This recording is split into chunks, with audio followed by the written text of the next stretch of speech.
നമസ്കാരം. CPI ജില്ലാ സമ്മേളനത്തിന് ഇരിങ്ങാലക്കുടയിൽ കൊടിയിറങ്ങി. പതിവ് ചേരുവകളെല്ലാം ചേരുംപടി ചേർന്ന സമ്മേളനക്കൂട്ടിൽ എന്തോ ഒരു കുറവുണ്ടായിരുന്നു. CC മുകുന്ദൻ MLAയുടെ കണ്ണീരുപ്പ് കൂടി ചേർന്നപ്പോൾ സംഗതി സമ്പുഷ്ടമായി. നാട്ടികയുടെ വിപ്ലവ മണ്ണിനെ നിയമസഭയിൽ പ്രതിനിധീകരിക്കുന്ന ഈ നേതാവിനോട് കണ്ണിൽ ചോരയില്ലാതെ പെരുമാറിക്കളഞ്ഞു നേതൃത്വം. ജില്ലാ കൗൺസിലിൽ നിന്നും കടക്ക് പുറത്ത് എന്നായിരുന്നു തീരുമാനം. നടപടിക്കുള്ള അരങ്ങൊരുക്കൽ ആദ്യം തന്നെ ആരംഭിച്ചിരുന്നു എന്ന് വേണം കരുതാൻ. പാർട്ടി അസിസ്റ്റന്റ് സെക്രട്ടറി ആയിരുന്ന മുകുന്ദനെ ജില്ലാ എക്സിക്യൂട്ടീവിൽ നിന്ന് നേരത്തെ തന്നെ ഒഴിവാക്കി. സമ്മേളനത്തിലാകട്ടെ MLAക്കില്ലാത്ത കുറ്റങ്ങളില്ല. അമേരിക്കൻ ഇറക്കുമതി തീരുവയുടെ തീരാ പ്രശ്നങ്ങൾ മുതൽ റഷ്യ-യുക്രൈൻ യുദ്ധം വരെ അദ്ദേഹത്തിൻ്റെ പിടലിക്ക് വെച്ച് കെട്ടാനായിരുന്നു ചിലരുടെ ശ്രമം. എന്തൊക്കെ സഹിച്ചാലും ഒരു കാര്യത്തിൽ MLA വെറുതെ വിടരുത് എന്ന വാശി പാർട്ടിയുടെ സമ്പന്നമായ ഭൂതകാല ചരിത്രത്തിൽ അഭിമാനം കൊള്ളുന്നവർക്കുണ്ടായിരുന്നു. ലോക്സഭാ തെരഞ്ഞെടുപ്പിൽ വേണ്ടത്ര ഫണ്ട് പിരിച്ചു നൽകാതിരുന്നത് എങ്ങനെ പൊറുക്കും? പിന്നെ ഇഷ്ടമില്ലാത്ത അച്ചി തൊട്ടതെല്ലാം കുറ്റമെന്ന മട്ടിൽ കാണ്ടമായി വേറെയും ആരോപണങ്ങൾ. ഇതോടൊപ്പം പേഴ്സണൽ കാര്യങ്ങളും കാരണങ്ങളായെന്ന് വ്യക്തം. അതായത് MLAയുടെ മുൻ പേഴ്സണൽ അസിസ്റ്റന്റ് വെട്ടിയ വഴിയേ തന്നെയായിരുന്നു തുടർ നീക്കങ്ങളുടെ ചാലൊഴുകിയത്. PA ആയി പാർട്ടി നിയോഗിച്ച വ്യക്തിയെ MLAക്ക് പിടിച്ചില്ല. PA സൂപ്പർ MLA ചമഞ്ഞ് ലെറ്റർ ഹെഡുകളിൽ കൃത്രിമം കാട്ടി സാമ്പത്തിക നേട്ടമുണ്ടാക്കിയെന്ന പരാതിയിൽ തിരുവനന്തപുരം മ്യൂസിയം പോലീസ് കേസെടുക്കുന്നതിൽ വരെ കാര്യങ്ങളെത്തി. ഇതോടെ PA രാജിവെച്ചെങ്കിലും അദ്ദേഹത്തിൻ്റെ ഗോഡ്ഫാദർമാർ കടുത്ത അമർഷത്തിലായി. കേസ് പിൻവലിക്കാൻ പാർട്ടിയിൽ നിന്ന് സമ്മർദ്ദമുണ്ടായെങ്കിലും MLA മൈൻഡ് ചെയ്തില്ല. നവകേരള സദസ്സിൻ്റെ സംഘാടനത്തിനിടെ പോലീസ് ഉദ്യോഗസ്ഥനുമായി ഉടക്കിയതും കല്ലുകടിയായി. അങ്ങനെ ഉരുണ്ടുകൂടിയ കാർമേഘങ്ങളാണ് ജില്ലാ സമ്മേളനത്തിൽ ആരോപണ മഴയായി പെയ്തത്. ഇരിങ്ങാലക്കുടയിൽ CC മുകുന്ദന് പ്രതിരോധക്കുടയുമായി ആരും എത്തിയുമില്ല. അച്ചടക്കക്കാറ്റ് ആഞ്ഞു വീശിയപ്പോൾ MLA തെറിച്ചു വീണത് ബ്രാഞ്ചിലേക്ക്. അന്തിക്കാട് 3-ാം വാർഡിലെ ചടയുമുറി ബ്രാഞ്ച് അംഗമായി ഒരു MLA നിൽക്കുന്നത് മറ്റ് പാർട്ടിക്കാർക്ക് സഹിക്കുമോ? അങ്ങനെ മഴയത്ത് നിൽക്കാതെ രാഷ്ട്രീയ കുടയുമായി കോൺഗ്രസും BJPയും ഓടി വന്നുവത്രേ. ആരാ പറഞ്ഞത്? മുകുന്ദൻ തന്നെ. ആണ്ടി നല്ല അടിക്കാരനാണെന്ന് ആണ്ടി തന്നെയല്ലേ പറയേണ്ടത്? എന്തായാലും ഇങ്ങനെയുള്ള അടിതടകളൊന്നും സംസ്ഥാന നേതൃത്വത്തിന് രസിച്ചില്ല.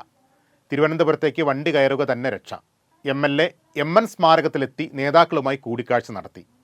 അല്ലറ ചില്ലറ പ്രത്യയശാസ്ത്ര ഔഷധങ്ങൾ നൽകി അവർ തൃശ്ശൂരിലേക്ക് ടിക്കറ്റ് എടുത്ത് കയറ്റിവിട്ടു. കർക്കിടക മാസമല്ലേ, ഏനക്കേടൊക്കെ അങ്ങ് മാറട്ടെ. ഇനി CC മുകുന്ദൻ MLA ശരിക്കും പൂമാലയിട്ട് സ്വീകരിക്കുകയാണ് CPIക്കാർ ചെയ്യേണ്ടത്.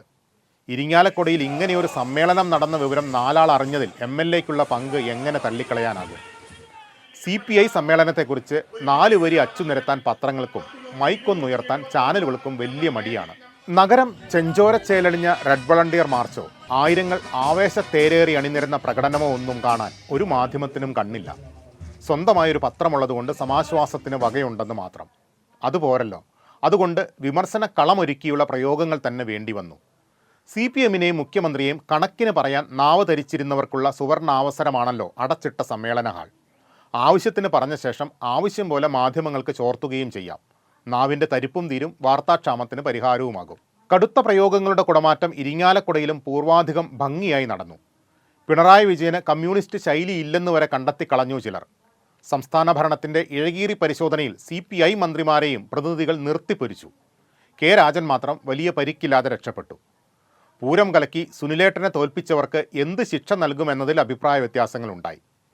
ചില ശിക്ഷകളുടെ പേറ്റന്റ് ചില നേതാക്കൾ സ്വന്തമാക്കിയതാണ് പ്രശ്നമായത്. മുക്കാലിയിൽ കെട്ടി അടിക്കണമെങ്കിൽ അതിൻ്റെ പേറ്റന്റ് K മുരളീധരനാണ്. കമ്മ്യൂണിസ്റ്റ് ക്യാപിറ്റൽ പണിഷ്മെൻറ്റ് M സ്വരാജും സ്വന്തം പേരിലാക്കിയിരിക്കുന്നു.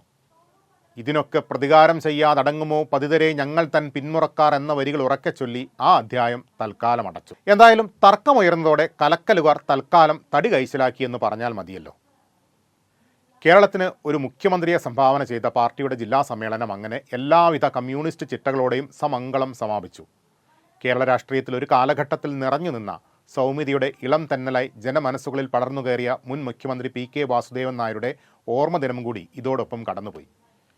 വിമർശനവും സ്വയം വിമർശനവും തെറ്റും പിന്നെ തിരുത്തലുമൊക്കെയായി ഇനിയും ഇന്ത്യൻ കമ്മ്യൂണിസ്റ്റ് പാർട്ടി ഉത്തരോത്തരം വളരട്ടെ. തൃശ്ശൂർ ജില്ലാ സമ്മേളനം അതിനുള്ള ഊർജ്ജമാകട്ടെ എന്നുകൂടി ആശംസിക്കുന്നു.